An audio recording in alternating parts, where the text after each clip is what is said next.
Bem, nós continuamos o nono artigo do credo, que é talvez o maior do catecismo, e ele é dividido acho que em 5 ou 6 partes, e nós vimos na última vez a igreja em geral, e nós veremos agora da igreja em particular. São as questões, pelo menos na edição que eu tenho aqui, 149 a 179, que é a Igreja Católica. A Igreja Católica é a sociedade ou reunião de todas as pessoas batizadas que, vivendo na terra, professam a mesma fé e a mesma lei de Cristo, participam dos mesmos sacramentos e obedecem aos legítimos pastores, principalmente ao Romano Pontífice. Então, o que a gente tem que reter aqui nessa pergunta é que a Igreja Católica é uma sociedade externa. A visibilidade é uma propriedade essencial da Igreja. Não existe igreja invisível, puramente invisível, de pessoas que não se reúnem, não tem nenhum vínculo entre eles externo, mas que no coração pertencem e pronto, isso forma uma sociedade, nada disso. Não existe isso. É uma sociedade visível. Sociedade visível, que tem elementos invisíveis, é claro, mas ela tem elementos visíveis. Esses elementos participam da essência dela. Não pode existir uma igreja que não seja visível. E ela é uma igreja constituída de homens de carne e osso, que tem alma também, é claro, mas são seres humanos, né? E eu estou falando principalmente aqui da igreja militante, como disse a última vez. A gente vai falar da igreja militante. Claro que existe a igreja também triunfante e a igreja padecente. Mas a igreja triunfante, a igreja militante, ela é constituída de homens de carne e osso, homens que se organizam. E sendo uma sociedade, ela tem uma organização e uma hierarquia. Tem gente que está em cima, tem gente que está embaixo, tem gente que obedece, tem gente que manda, como qualquer sociedade, né? Dizei precisamente o que é necessário para alguém ser membro da igreja. Para alguém ser membro da igreja é necessário estar batizado, crer e professar a doutrina de Jesus Cristo, participar dos mesmos sacramentos e reconhecer o Papa e os outros legítimos pastores da igreja. Pergunta de número 151. Quem são os legítimos pastores da igreja? São o Pontífice Romano, isto é, o Papa, que é o pastor universal, e os bispos. Além disso, sob a dependência dos bispos e do Papa, tem parte no ofício de pastores os outros sacerdotes e especialmente os párocos. Por que dizeis que o Pontífice Romano é o pastor universal da igreja?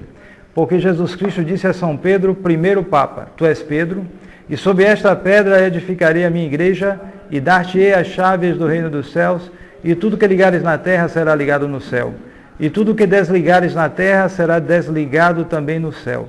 E disse-lhe mais, apacenta os meus cordeiros, apacenta as minhas ovelhas.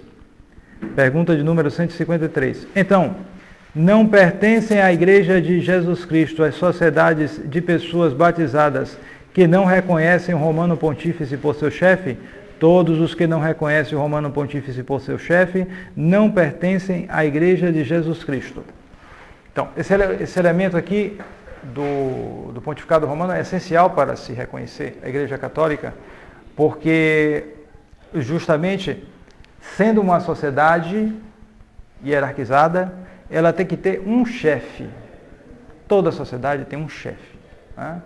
Não vai dizer que é o povo que manda, essas coisas, não existe, sempre tem um chefe.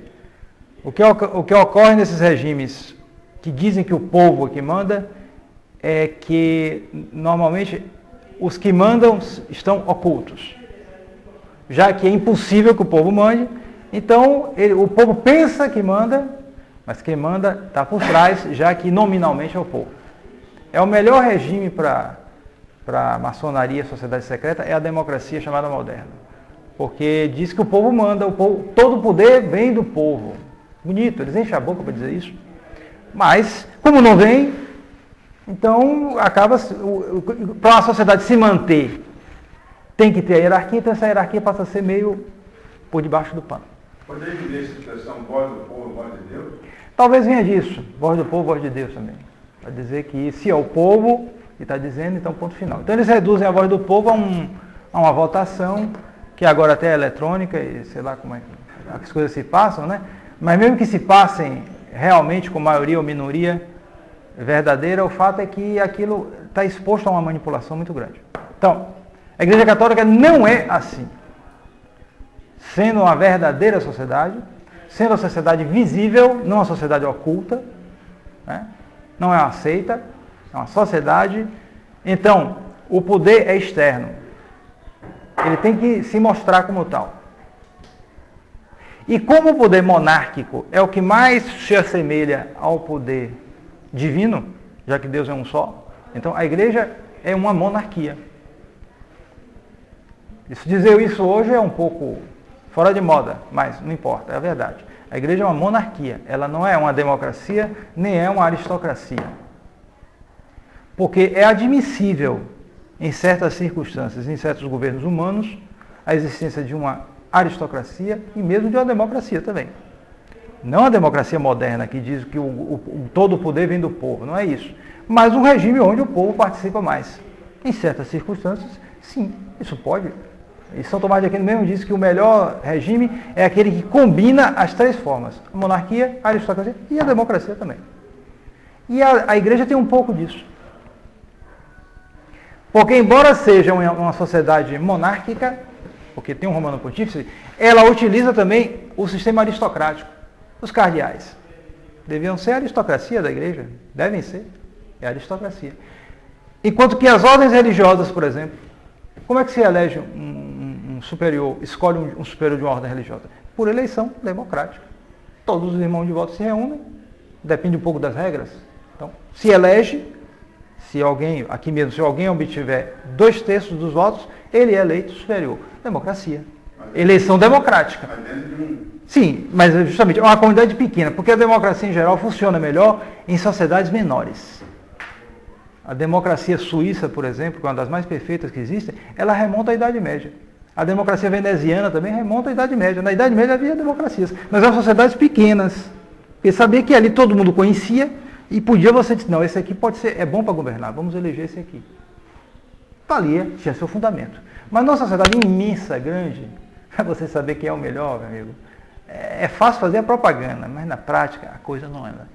Então, a sabedoria da igreja, e nosso senhor fez assim a igreja, uma sociedade imensa, para ter milhões, centenas de milhões de fiéis. Então, ela estabeleceu a igreja como uma monarquia. Então, o Pontífice Romano detém o poder universal da igreja. Detém, inclusive, uma graça especialíssima, um carisma especialíssimo da infalibilidade. Porém, uma infalibilidade que não é absoluta. Atenção, ela é condicional. Isso é muito importante para a gente entender que atitude tomar diante de certos sumos pontífices. Porque ele não é uma infalibilidade absoluta, que não pode errar em qualquer coisa. Não, não é isso. Ela, inclusive, se exerce raramente como tal. 100% ela se exerce raramente. Então, não pertencem... Não, pergunta de número 154. Como se pode distinguir a Igreja de Jesus Cristo de tantas sociedades ou seitas fundadas pelos homens e que se dizem cristãos? Em geral, são os cismáticos e, sobretudo, os protestantes também, que se chamam também de cristãos, mas não o são. Resposta. Pode-se distinguir a verdadeira Igreja de Jesus Cristo de tantas sociedades ou seitas fundadas pelos homens e que se dizem cristãs por 4 notas características. Ela é una, santa, católica e apostólica. São as chamadas 4 notas exteriores, externas, da igreja verdadeira. Nós estudamos isso faz algum tempo na apologética, né? Essas notas são chamadas notas justamente porque elas dão a conhecer a veracidade da igreja. Não quer dizer que não haja outras características importantíssimas da igreja, né? Inclusive sua infalibilidade, o fato dela ser hierárquica, o fato de ser uma sociedade, tudo isso são também características importantes. Mas essas características aqui são chamadas notas porque elas dão a conhecer, elas são exteriores, elas aparecem. Né? Então, uma pessoa tem muitas qualidades e defeitos também, mas são as qualidades e defeitos que mais aparecem, que são, por assim dizer, as notas da pessoa. Uma pessoa pode ser muito inteligente, mas não aparece muito pelo tipo dela. Mas se ela fala muito, então aparece muito aquilo, porque ela fala exterior. Certo? Então, e assim por diante, outras características. Uma pessoa pode ser irritada, mas ela impaciente, digamos assim, mas ela é uma impaciência muito dentro dela, então não aparece muito. Mas se ela perde a paciência muito com as outras pessoas, aquilo aparece logo e se torna uma nota característica da pessoa. Assim também é o fato da sociedade. A igreja, no caso, tem principalmente estas 4 notas que durante a história variou um pouco, às vezes aumentavam, davam mais notas, mas se fixou esse número. Não tem que ser romano também, não é? Uma dizendo que a própria história é romana? Sim, você pode acrescentar também a romana também. Una católica, santa católica, apostólica e romana. Como uma outra nota que aparece claramente. Essas 4 aqui, elas são muito, muito fortes, tá entendendo? Mas também se pode considerar a igreja como romana, claro. Então, essas seriam as características primordiais dela? Seriam as características, não diria primordiais. Eu diria que são características exteriores que mostram. Porque às vezes uma sociedade tem coisas dentro dela que são muito importantes, mas não aparecem tanto. Mas essas aqui são consideradas assim, porque elas aparecem e dão a impressão. Está entendendo? Então, a primeira delas. Por que dizeis que a igreja é una? Digo que a verdadeira igreja é una, porque os seus filhos de qualquer tempo ou lugar estão unidos entre si, na mesma fé, no mesmo culto, na mesma lei e na participação dos mesmos sacramentos, sob o mesmo chefe visível, o Romano Pontífice. Bom, e aí vocês já percebem que há alguns problemas para você aplicar isso para a situação de hoje. A situação de hoje é difícil, porque para você entender hoje essa verdade, você tem que levar em conta um fenômeno diferente, único na sua extensão, que ocorre hoje, numa extensão que nunca houve antes, que é a chamada ocupação da igreja. O que é uma ocupação? Você tem igreja católica e você tem a igreja conciliar.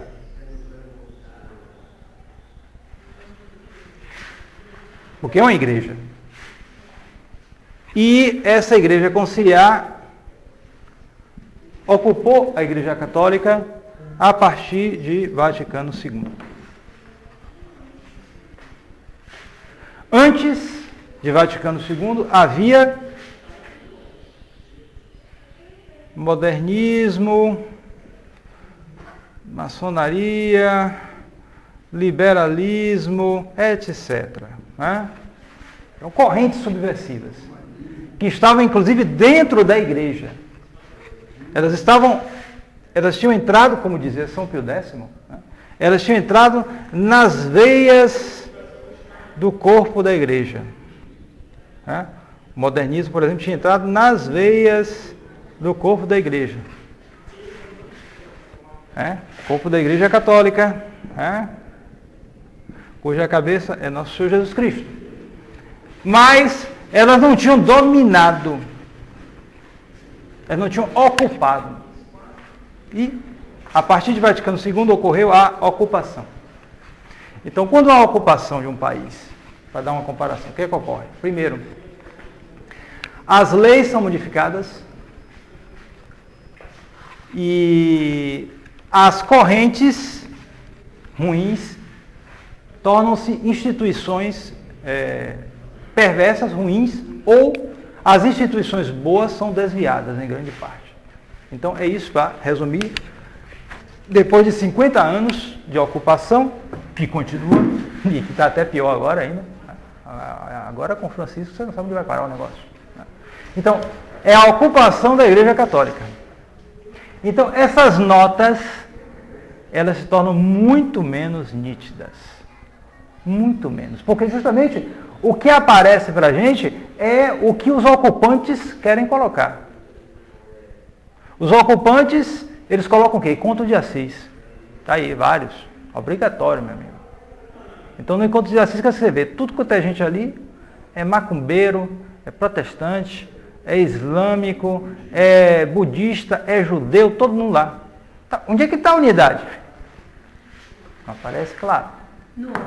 É? No homem. Não, porque justamente o objetivo dessa igreja conciliar, o bem comum dela, o bem comum da igreja católica qual é? Salvação eterna. Certo? Salvação eterna. O daqui, igreja conciliar, não é bem claro, mas em geral o quê? É a unidade do gênero humano. Do gênero humano. É o que está na Lumen Gentium, né? Lumen Gentium. Uma das constituições ditas dogmáticas do Vaticano II. Está lá dito. Então,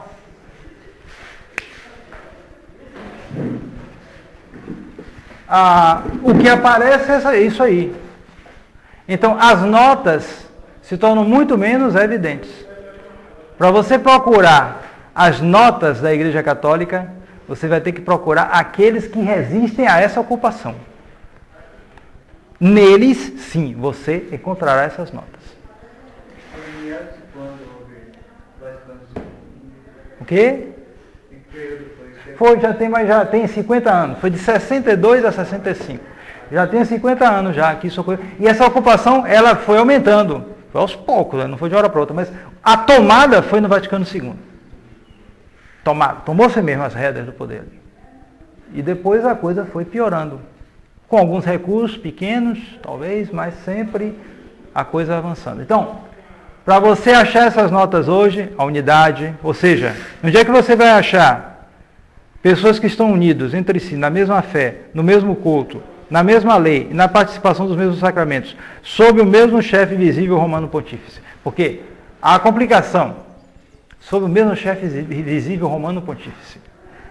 Porque os que resistem a isso acabam resistindo ao romano pontífice. É verdade. Porque o romano pontífice promove isso. Com que mentalidade, isso, aquilo, outro, é difícil saber até que ponto. Mas que promove. A gente tem que se fixar no exterior. O que aparece é o que está ali. Ele promove. Ele está ali no meio, está promovendo essas coisas. Todos eles promoveram, em maior ou menor grau, mas todos promoveram. Então, é preciso resistir. Só que essa resistência não é uma desobediência. Pelo contrário, é uma obediência verdadeira, no sentido em que nós não recusamos o princípio da obediência, mas aplicamos esse princípio para a situação presente. Obedecer às vezes é resistir. Não tem jeito. Se a situação parece clara, ele promove a coisa errada, é preciso resistir, como São Paulo resistiu a São Pedro naquele incidente com os judaizantes, pequeno, relativamente pequeno. Ele resistiu, e resistiu exteriormente. Não resistiu só internamente. Aqui dentro eu resisto, e essa resistência subjetiva, ela existe em muita gente por aí. Mas a questão não é essa. A questão não é a resistência subjetiva, mas é se a resistência dele é objetivamente eficaz. E para ser objetivamente eficaz é preciso que seja externa também. Sem vacância. Sem vacância, porque se você afirma a vacância, a tendência é você excluir a visibilidade da igreja. Porque você acaba tendo que tirar as consequências. Porque é fácil você chegar, ver o Papa fazendo isso aqui e dizer, isso aí não é católico, então o Papa não é católico. Sim, mas vá tirando as consequências disso. Aí você, então tudo que ele nomeia é falso, é um impostor. É um impostor, claro. Se impostor, impostor. Então tudo é falso. Tudo, já há 50 anos, tudo falso na igreja. Tudo. Sobra o quê? Você vê que houve um concílio que condenou um Papa. A gente sabe na história disso. Houve. O Papa Honório, no século VII ou VI, foi VI. Foi condenado por um concílio. Condenado mesmo. Caiu na fé, não sei o que, mas ele não foi tirado da lista dos papas.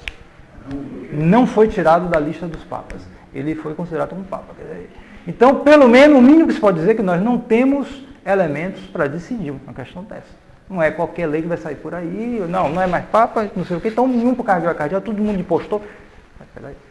Ele foi condenado, mas ele continuou no papado? Ou ele... Foi condenado, ele ficou no papado, ele morreu, e depois um concílio, não foi nenhum leigo ou bispo que declarou, e o Papa não foi nada disso. O concílio declarou. Então, depois que declarou, mas mesmo assim, declarou, mas não tirou da lista dos papas. Então as nomeações deles, tudo isso foram consideradas como válidas. Então, peraí. Se o concílio agiu assim, não somos nós que vamos agir diferentemente. É o que dizia Dom Lefebvre. Mesmo que um concílio venha no futuro, um concílio católico, declare que não sejam, se isso ocorrer. Eu acho que agir certo, porque no tempo que eu estou, não tenho condição de saber. Então a questão é essa. Deus deve permitir para Claro que ele permite para o bem, permite para um bem. Não permitiu Judas. Pois é. Não poderia haver mais de uma igreja? Não pode, resposta. Não pode haver mais de uma igreja, porque assim como há um só Deus, uma só fé e um só batismo, assim também não há, nem pode haver, senão uma só igreja verdadeira. Então essa igreja conciliar aqui, eu coloquei até com I maiúsculo, minúsculo, porque ela não é, eu coloco igreja, maneira de dizer, como a gente diz, igreja batista, igreja pentecostal, igreja não sei o que, quadrangular, sei lá o que, mas também, veja bem, ela é particular. Ela pode ser chamada igreja, mas ela também não é exatamente como igreja quadrangular, batista, sei lá o quê, porque nesses casos você sabe, fulano de lá é da igreja batista, é da pentecostal, é da Deus e Amor. Mas nesse caso aqui, você não sabe exatamente. Porque ela é pior, porque ela engana mais. Exatamente, ela é pior e engana mais. Porque, em princípio, os membros são os mesmos. Em princípio. Em princípio, o chefe é o mesmo. Embora aqui, no caso, o chefe seja o Papa. Aqui, em geral, é o Papa em princípio, mas aparentemente, provavelmente são seitas e grupos que estão por baixo mandando, como ocorre no sistema democrático moderno. Então, a dificuldade é essa, mas você pode chamar a igreja, porque não é também uma corrente. Era uma corrente antes do Vaticano II, mas agora não. Agora é algo organizado, que ocupa e que institucionaliza as coisas. A prova disso que até eles têm um direito canônico deles, um novo direito canônico, que foi considerado por Dom Lefebvre como pior do que o Vaticano II. Padre, se saiu do catolicismo, não é uma seita? Se sai do catolicismo, não é uma seita sectária? Sim, se saiu, pode se considerar. Se chama igreja, maneira de dizer, na medida em que é uma assembleia, uma reunião com organização. Então se chama. Bom, não é propriamente falando só igreja católica, é igreja. Mas se diz assim, de uma maneira imprópria, igreja pentecostal, igreja isso, igreja aquilo. Pode chamar também de seita conciliar. Agora, se usa esse termo igreja conciliar, porque esse tem uma vantagem. É que quem cunhou esse termo foi um cardeal da igreja conciliar. O cardeal Benelli, de quem há uma suspeita de ser maçom, ele escrevendo para Dom Lefebvre, na década de 70, quando o seminário, Paulo VI ordenou a dissolução do seminário, e Dom Lefebvre não fez isso mesmo, graças a Deus. Então ele dizia, olha, se seus padres forem suficientemente preparados, eles poderão ingressar, poderão ser admitidos na igreja conciliar, para ajudar aquilo. Aí o pessoal, caiu com uma luva isso aí, igreja conciliar. Hoje eles detestam isso, os que estão no poder, porque não, a igreja católica, não, igreja conciliar. Vocês mesmo falaram, acabou, eles pegaram isso e usaram e usam bem. Por isso que eu disse utiliza, porque foi um cardeal. Aí tem sabe como é, né? Tem uma vantagem de usar isso, porque é uma espécie de argumento ad hominem.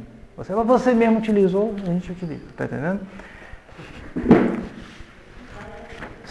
Mas não se chamam também igrejas, pergunta de número 157, não se chamam também igrejas o conjunto dos fiéis de uma nação ou de uma diocese?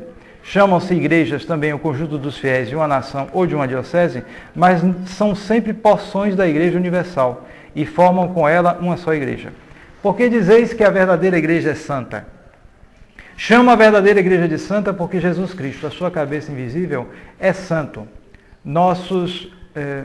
Santos são muitos dos seus membros, santas são a sua fé e a sua lei, santos os seus sacramentos, e fora dela não há nem pode haver verdadeira santidade. Outro ponto, né? Como todos esses pontos, eles trazem dificuldades, mas o critério é esse. Olhar isso sempre à luz dessa ocupação que eu descrevi aqui brevemente, e sabendo que essas notas se encontrarão, se transferirão, ou melhor, elas permanecerão naqueles que permanecerem católicos. Então, veja o caso da santidade.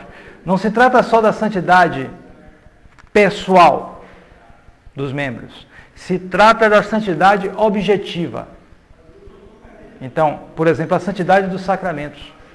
O sacramento é uma coisa santa. A santidade está ali nele. Aquilo opera ex opere operato. Hoje, quem chegou um pouquinho antes viu, duas mocinhas, menininhas, né, já moças assim, chegaram, não estavam na graça de Deus, não tinham a graça santificante, não tinham as virtudes e os dons, as virtudes e os dons do Espírito Santo, não tinham nada disso.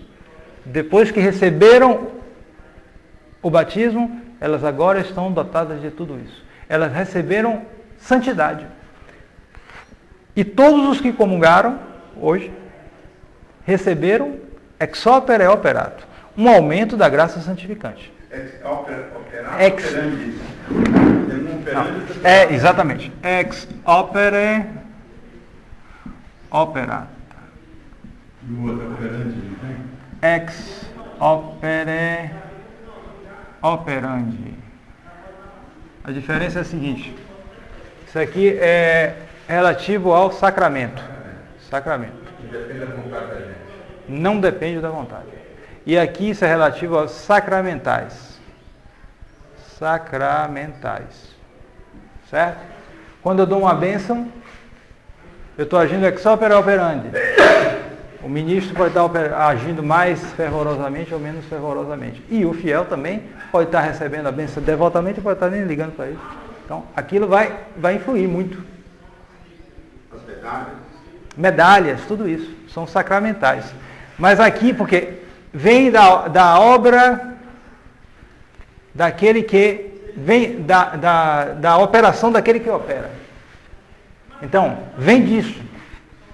Isso influi muito, mas aqui não. No caso do sacramento, se um... O segundo é a graça condicional? Não. Aqui, nesse primeiro caso, se um muçulmano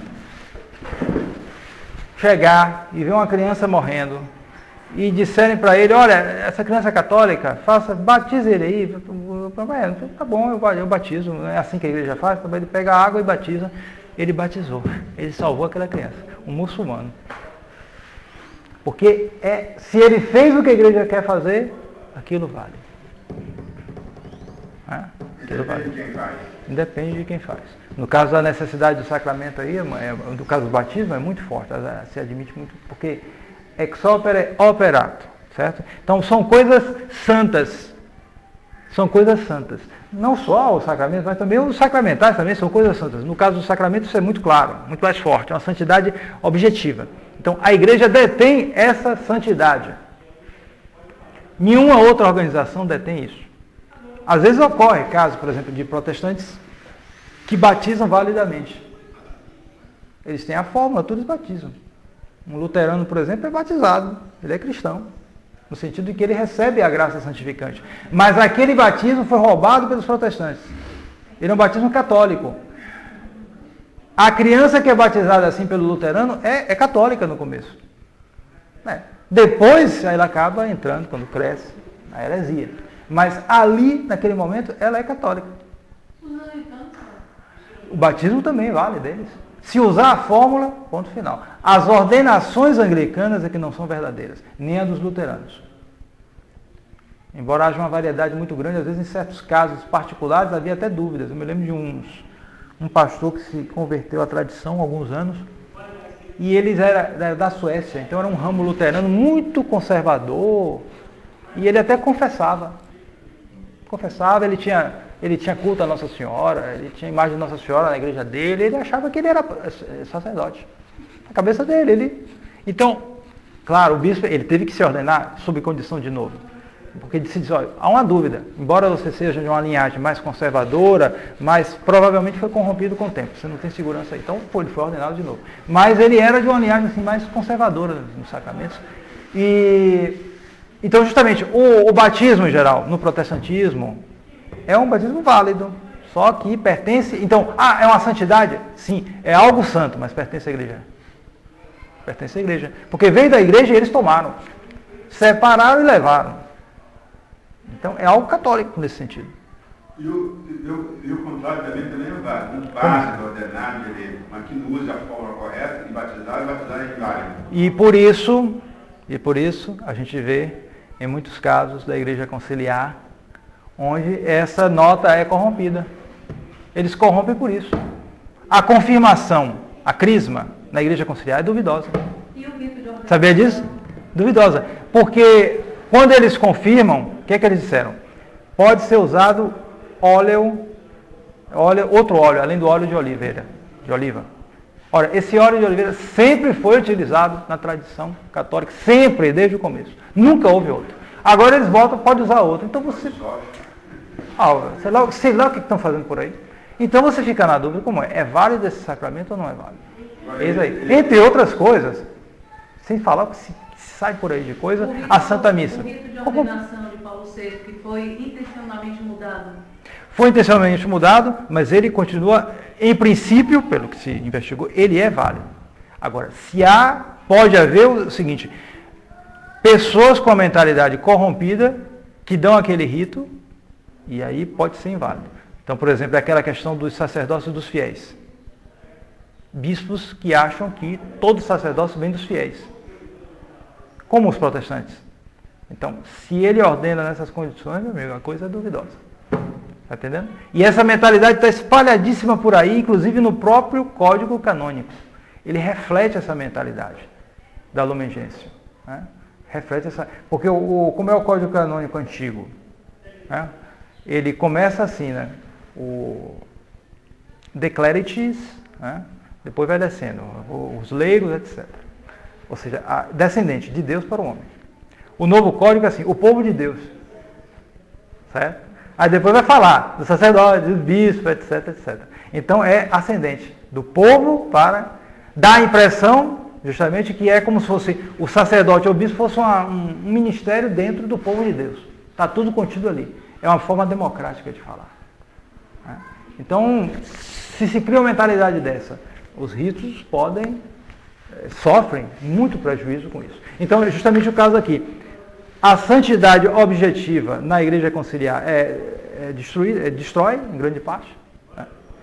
E, como consequência, a santidade dos membros. Basta dar uma olhada aí em volta, você vê que a coisa não anda muito bem. Né? Agora, eles fazem dessa, eles dizem que o batismo do sacramento geral pela fraternidade não é válido. Não, eles dizem o seguinte, eles vão sempre pelo legalismo. O legalismo. Porque eles tomam de uma maneira que não me parece honesta.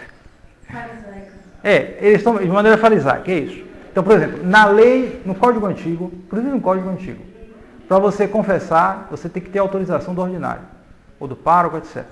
Você não pode confessar sem autorização. Senão a confissão é inválida. Para você fazer um casamento, você tem que ter autorização do pároco. Se o pároco não dá autorização, o casamento não é válido. Então eles... tá aí? Tá vendo aí? Eles estão dominando, estão ocupando. A gente não deu autorização. Então essa confissão não é válida. Esses sacramentos não são válidos. Se diz que o Cardeal Royos, ele disse ele conversando com Dom Felé, ele disse, não, mas vocês são católicos, etc. Depois se soube que uma senhora, lá em Bucaramanga, onde ele tem uma fazenda de cavalos de corrida, sei lá, cavalo de raça lá, puro sangue, lá na Colômbia. Então essa senhora foi procurá-lo e disse, eu estou com vontade de frequentar a fraternidade. Não vá. Eles são cismáticos. As confissões deles não são válidas. Os casamentos deles não são válidos. Certo? Quer dizer, eles partem desse... Como eles estão dominando, eles usam de maneira fraudulenta a autoridade. É tirânico isso. Tirânico. Eles querem justamente mostrar isso porque, como eles estão com poder, não interessa o que eles fazem de errado contra a fé. Mas nessa hora, contra a tradição, eles agem dessa maneira. Mas com os outros, eles não agem dessa maneira, não. Tem bispo por aí, como eu soube, celebrando com vinho de laranja. E esses não sofrem nenhuma punição. Né? Tem bispo aí sendo ordenado, suco de uva. Tem bispo aí sendo ordenado com ramo de... Com o quê? Com aquele casal d'Árica, vestido de pescador, com um remo, que era o báculo, tal, tirou foto, tudo tal. Nenhum problema. E assim por diante. E assim por diante. Sem falar no que se fala por aí, no que se faz por aí. Os escândalos são normais. Todo mundo sabe disso. Não é uma exceção, é o normal. Se o escândalo é o normal, a reação tem que ser também contínua. Não pode ser localizada aqui e ali. Nem pode ser tíbia. Nem pode ser tíbia também, porque o mal é muito grande. Né? Então, por que dizeis que que a igreja é católica? Chamam-a de católica, que quer dizer universal, católicos em grego, porque abrange os fiéis de todos os tempos, de todos os lugares, de todas as idades e condições a todos os homens do mundo, e todos os homens do mundo são chamados a fazer parte dela. Quer dizer, não se trata só de um catolicismo de fato, mas um catolicismo de direito. A igreja já era católica nos começos, quando ela estava em Jerusalém. Quando ela estava em Jerusalém, só estava espalhada ali, ela já era católica. Independente, por isso hoje também, mesmo ela estando em grande parte reduzida, devido a essa apostasia, ela ainda é a igreja católica. Por quê? Porque ela tem aptidão para isso. Ela pode se adaptar a todos os fiéis de todas as regiões, independente de sensibilidade, disso ou aquilo. Não é como certas igrejas que se adaptam mais a uma certa sensibilidade de tal lugar, ou de sensibilidade de tal outro lugar. Não, ela se adapta a todos os povos. Ela só rejeita o que é errado, o pecado, a idolatria, etc. No mais, ela se adapta. Por isso ela é chamada católica. Católica de direito, independente da expansão. Claro que com isso ela se expandiu de maneira notável. Se pode dizer que todos os lugares da terra já foram evangelizados, mesmo que não tenham aceito, mas já foram evangelizados. E alguns anos atrás eu vi um livro que falava justamente da evangelização dos últimos povos da terra que estavam lá no norte, no Polo Norte. Eles viviam num lugar tão frio que não tinha nem árvore, nada. Só viviam no meio do gelo, viviam de caça. Os esquimós, aqueles povos lá. Pois foi gente da Europa para pregar o evangelho e houve muitos convertidos naquelas regiões, esquimós católicos. É curioso que eram povos extremamente primitivos, porque isolados até não poder mais. Mas, ser humano, né? Ser humano. Orgulhoso, né? Mas eles lá, muitos se converteram, e eles tinham uma maneira muito orgulhosa, racista de agir. Eles tinham um termo para indicar homem, eles, e outro termo para indicar os estrangeiros, que era menos homem. Eles não tinham, para eles eram os homens. Aí quando perguntavam, por que você se acha mais homem do que a gente? Não, porque vocês, vocês não têm coragem de enfrentar um urso, nada. Eles viviam de caça, enfrentavam urso na mão, isso, aquilo. Então eles se achavam muito mais pequenininho, mas achavam muito mais homem do que os outros que tinham medo, né? Não estavam acostumados a ver um bicho daquele, ficavam com medo, eles não enfrentavam. Então vocês desprezavam os estrangeiros porque eram menos do que eles. Mas os católicos foram lá, os padres sofreram muito com eles, mas conseguiram convertê-los. Houve até um episódio engraçado, porque eles não conheciam nada, né? Eram completamente primitivos. Numa ocasião, os padres acertaram para a vinda do bispo. Então o bispo viria de avião, desceria lá. Então aquele pessoal vê um avião, eles pensam, olha, veja bem, é um pássaro bem grandão que vai descer, então não fique com medo, pode ficar tranquilo. Não tem problema, é um pássaro que vai descer, ele é grande, mas não vai pegar ninguém. Sabe? Aí tá bom, tá certo. Aí quando veio o bispo, né, veio o avião, saiu todo correndo, ficou um. Aí ficou, mas por que vocês correram? Mas padre, só não disse que o pássaro não tinha pena? Eu não sabia. Quando desceu o avião, eles viram aquele bicho não tinha pena, saiu todo mundo correndo. Né? Então eles foram os últimos povos aos quais o catolicismo chegou. Agora, o que ocorreu foi muita infidelidade da parte de vários povos e também de membros da igreja. Né? Assim se diz, por exemplo, que o Oriente, que depois se tornou cismático, falhou em grande parte na evangelização do Oriente, e por isso Japão, China, essas regiões enormes não foram muito atingidas pelo catolicismo, embora haja católicos lá, mas não foram muito atingidas. Por que a igreja se chama também apostólica? A igreja chama-se também apostólica porque remonta sem interrupção até os apóstolos, porque crê e ensina tudo o que creram e ensinaram os apóstolos, e porque é guiada e governada pelos legítimos sucessores dos apóstolos. Isso é importante porque a revelação terminou com o último apóstolo. Então, os apóstolos, quando nosso Senhor subiu aos céus, na ascensão, nosso Senhor tinha dito que o Espírito Santo ia completar o ensinamento deles. Portanto, houve revelações particulares do Espírito Santo aos apóstolos. Então,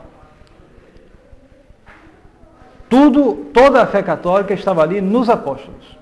E, portanto, toda a verdadeira fé católica se distingue justamente porque veio dos apóstolos. E já Santo Irineu, no final do século II, ele escreveu um livro contra os hereges, e ele justamente indicava esse critério. Você quer saber a verdadeira fé católica? Procure a sucessão dos pastores. Se você vê que essa sucessão remonta aos apóstolos, então o ensinamento deles é verdadeiro. E o próprio Santo Irineu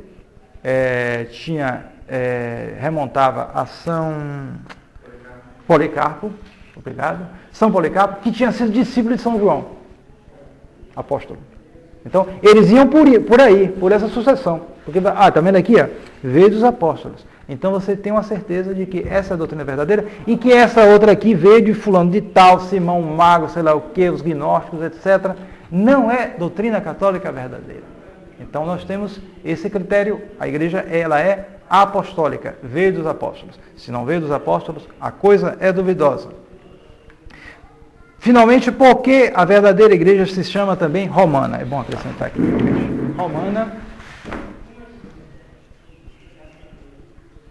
Romana.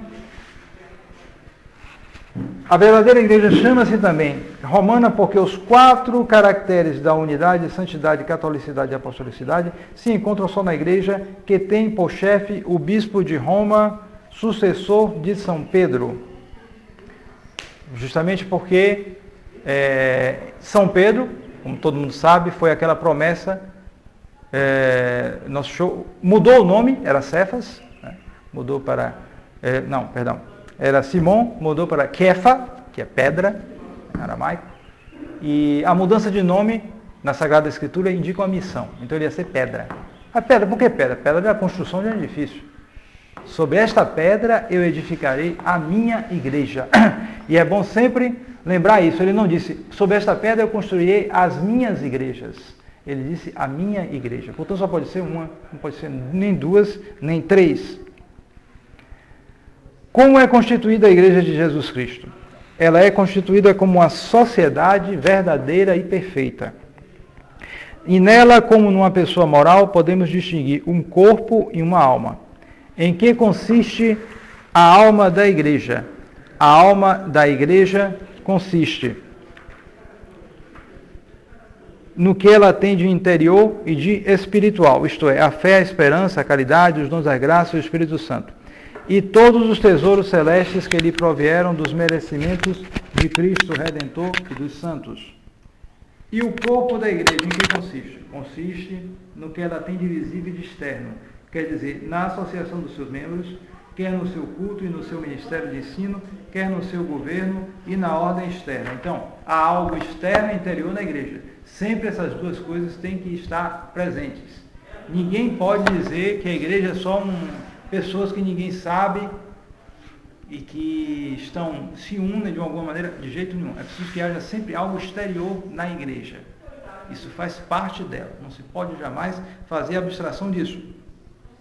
Porque para nos salvarmos, pergunta de número 165, Basta sermos de qualquer maneira membros da Igreja Católica? Não basta para nos salvarmos sermos de qualquer maneira membros da Igreja Católica, mas é preciso que sejamos seus membros vivos. Tá? É aquela história do joio e do trigo, né? Vão crescendo, tem muita gente que não anda direito, mas no fim dos tempos vai ser arrancado. Quais são os membros vivos da igreja? São os justos, aqueles que estão em graça. E quais são nela os membros mortos? São os fiéis que estão em pecado mortal. Pode alguém salvar-se fora da Igreja Católica Apostólica Romana? Não. Extra ecclesiam nulla salus. Como então se salvaram os antigos patriarcas, os profetas e todos os outros justos do Antigo Testamento? Eles se salvaram em virtude da fé que tinham em Cristo que havia de vir, por meio do qual eles já pertenciam espiritualmente a esta igreja. Mas quem se encontrasse sem culpa sua fora da igreja poderia salvar-se? Quem, encontrando-se sem culpa sua, quer dizer, de boa fé, fora da igreja, tivesse recebido o batismo, ou tivesse desejo, ao menos implícito, de o receber, e além disso procurasse sinceramente a verdade, e cumprisse a vontade de Deus melhor que pudesse, ainda que separado do corpo da igreja, estaria unido à alma dela, e portanto no caminho da salvação, porque justamente a igreja, o fato de chamar o corpo da igreja, não deve ser entendido no sentido material. O corpo aí é uma analogia, é uma comparação que se faz. Né? Então, há a possibilidade de existir pessoas que recebam o batismo de desejo e se salvem. Mas isso, em geral, é raro. É raro. Pode ocorrer certos casos, mas é muito raro. Não é a regra como isso aí, não. Porque o nosso Senhor diz, São Tomás diz que o nosso Deus pode enviar um anjo para instruir aquele que precise. Sim, ele pode fazer isso. Mas não é o caminho comum. E quem, sendo muito embora membro da Igreja Católica, não pusesse em prática os seus ensinamentos, salvar-se-ia? Não. Porque seria justamente um membro morto. Porque para a salvação de um adulto, requer-se não só o batismo e a fé, mas também as obras conformes à fé. Nós não somos protestantes. Esse é um dos pilares do protestantismo. É a salvação só pela fé, sem as obras. E por isso o protestante gosta de sair por aí que eu estou salvo, porque eu creio em Jesus Cristo, sei lá o quê, então eu estou salvo, ponto final, e diz que está salvo, repete aquilo, na verdade é uma espécie de autopersuasão. Ele quer repetir para ele se convencer daquilo. Ele não se convence, mas ele tem uma sensação, né, que o acalma mais ou menos. Né? Por isso esse pessoal protestante gosta tanto de zoada, é um negócio impressionante como eles gostam de botar rádio alto, para estar junto, para estar oprimindo, para estar chateando. Faz parte desse desequilíbrio interior que o protestantismo provoca. Essa confiança sem fundamento. Uma presunção. Então isso balança as pessoas. A pessoa não fica tranquila. Como dizia aquele protestante convertido. Né? O que você achou na Igreja Católica? A segurança. Ele não acha no protestante. Então quem está inseguro tem uma tendência em geral para extroversão. Começar a falar, começar a gritar, aquela coisa, porque... Quem é seguro ou quem é inseguro? Quem é inseguro. Tem tendência para isso. Extroversão. Aquela coisa. Daí porque o protestante tem essas coisas. Somos obrigados a acreditar todas as verdades que a igreja ensina? Sim, somos obrigados a acreditar todas as verdades que a igreja ensina. Verdade. E nosso Senhor Jesus Cristo declarou que quem não crê já está condenado. Somos todos obrigados a fazer tudo que a igreja manda? Sim. Somos obrigados a fazer tudo que a igreja manda, porque nosso Senhor disse, né? Quem vos ouve, a mim ouve, e quem vos despreza, a mim despreza. Pode enganar-se a igreja nas coisas que nos propõe para crermos? Não. Nas coisas que nos propõe para crer, a igreja não pode enganar-se, porque, segundo a promessa de Jesus Cristo, é sempre assistida pelo Espírito Santo. A Igreja Católica, então, é infalível? Sim. A Igreja Católica é infalível, por isso, aqueles que rejeitam as suas definições, perdem a fé e fazem-se hereges. Então, as suas definições. Aqui ele diz bem isso. Quer dizer, a infalibilidade, ela vai nas definições e não em qualquer coisa. É verdade que nas outras coisas, em tempos normais, Nós somos obrigados a obedecer também. Tempos normais assim. Mas em tempos calamitosos a gente tem que fazer a distinção. Como a infalibilidade não se exerce, inclusive porque o liberal, por sua própria mentalidade, ele é anti-infalibilidade, já que não é a verdade, mas a liberdade que está em primeiro lugar. Então, todo o magistério se torna corrompido. O magistério vira diálogo. E diálogo não é magistério. Claro. Quem é professor aí pode ver que você vai ensinar alguma matéria, você vai chegar e dizer, o que você acha que é com a célula, hein? Se a senhora fosse ensinar assim, o que é uma célula? O que eles fazem hoje na sala de aula? E é por isso. Então, e é por isso que a quantidade de burrinhos está aí aumentando até não poder mais. Porque eu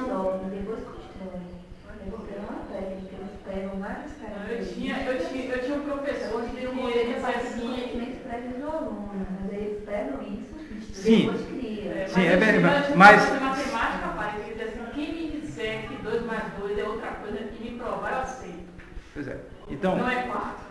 Justamente. Então, eles, se você, não é só, um pouco mais que isso, é que o diálogo aí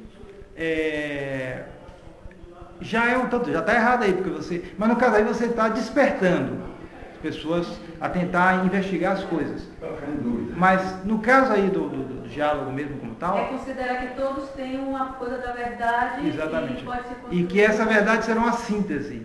A imanência é isso. É uma síntese das opiniões de todos. Você reduz a verdade a algo interno, imanente nas pessoas. Aí que é a coisa muito pior. Porque aí você simplesmente destrói o magistério. Simplesmente destrói. E é essa maneira que se instalou por causa da ocupação da Igreja Conciliar na Igreja Católica. Então, essa infalibilidade, ela não se exerce hoje. Não se exerce. Houve um documento de João Paulo II, acho que foi em 94, onde ele ia contra o sacerdócio para as mulheres. Se fez uma proposição e ele respondeu negativamente. E respondeu com força. Mas era impressionante que parecia que ele estava exercendo a infalibilidade. Você dizia, olha, só está exercendo. Ele dizia, a nossa autoridade... Mas depois ele jogava uma coisinha lá que quebrava tudo. É sempre essa linguagem dúbia, porque eles são incapazes de exercer uma infalibilidade na qual eles não acreditam, devido à mentalidade liberal deles.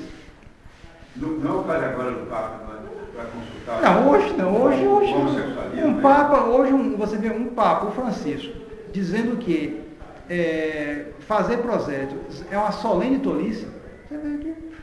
Você vê um Papa como ele que disse na entrevista, todo mundo viu lá, que você, como é que ele diz? Que se você procura o bem, eis aí, você já está realizando o bem. Sua consciência basta. Na sua consciência, se a sua consciência diz que aquilo queira o bem, isso basta. Porque você reduz toda a moralidade à consciência de cada um. Se você for nos presídios, se for perguntar aos ladrões, aos criminosos, contar cada um a história deles, você vai ver todo mundo está botando pano quente, todo mundo é inocente. Eu estou aqui porque eu sou oprimido, não sei o que, vai contar e não sei o que. E talvez eu tenha feito exagerado um pouco, né? Mas todos eles têm história para se justificar. Todos eles. Na consciência deles. Quem sabe a consciência deles? Então você vai passar a mão na cabeça de todo mundo. Quer dizer, isso é tipicamente maçônico. Aquela entrevista dele ao Scalfari, não sei se o Scalfari é maçom, mas parece um negócio acertado. Impressão que dá.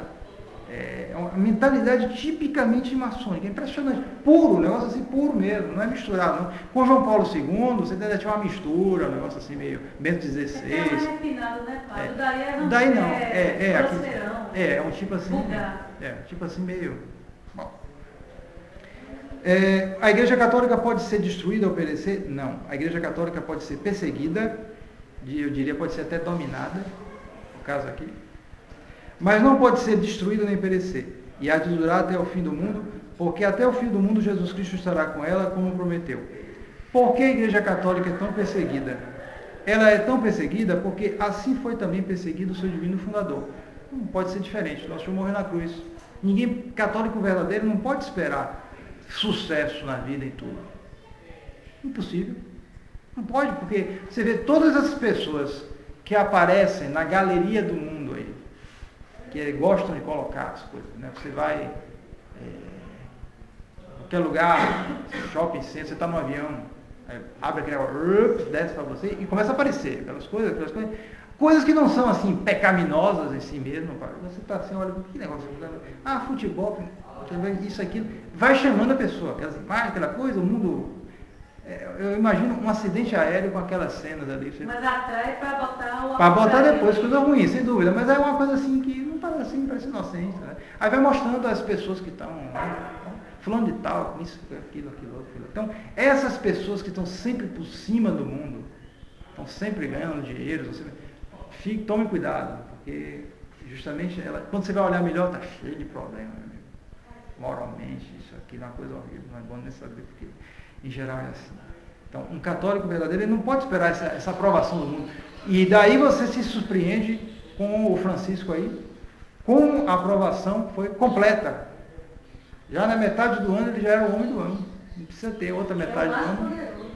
O mais poderoso, aquele influente. Quer dizer, o que é isso?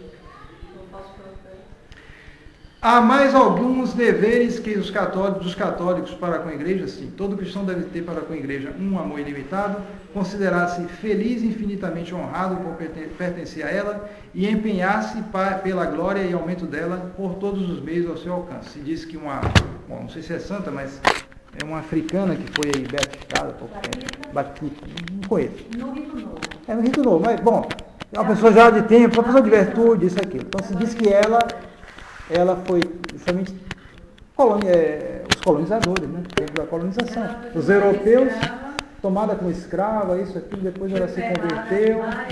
Exatamente. Mas ela agradeceria de joelhos. Exatamente. Se encontrasse. Ela disse que ela agradeceria de joelhos, porque apesar de toda a maldade que ela passou, ela conseguiu maior do que tudo isso, se tornar católica. Conseguir a graça de Deus e pertencer à igreja. Nosso Senhor se serviu disso. Não que ele aprovasse isso, essas coisas que ela passou, mas Nosso Senhor tem essa coisa de tirar do mal o bem. Nosso Senhor permitiu aquele mal para chegar a um bem muito maior, ela se tornou católica. Então, e hoje, uma pessoa de Deus, está no céu certamente, então ela conseguiu algo muito maior do que essas coisas ruins pelas quais ela passou, mas Nosso Senhor se serviu disso. Isso aí faz uma norma, né? O quê? Tirar o bem do mal. Isso Nosso Senhor está atrás. Nosso Senhor está atrás das pessoas para salvá-las. Então ele se serve de ocasiões. Mas por causa da concupiscência, Nosso Senhor se vale mais de deixar a gente sofrer para poder a gente se purificar. Sim, claro, ele deixa, porque justamente esse sofrimento é que abre o caminho para se salvar. Agora mesmo o padre foi atender uma pessoa cancerosa e um dos parentes da pessoa morreu, ela, né? E um dos parentes da pessoa diz, o câncer é uma doença perversa. Meu padre disse, não, é uma doença purificadora. Realmente é perversa, para a pessoa sofrer, vai definhando aquela coisa, ele melhora um pouquinho. Ela tinha melhorado um pouco. Foi para o hospital, melhorou, fez até brincadeira. No outro dia, morreu. Mas você confessou tudo, quer dizer, foi uma doença purificadora. Ela serve, porque justamente por esses caminhos que o nosso Senhor quer converter a gente. Né? Se houver alguma pergunta.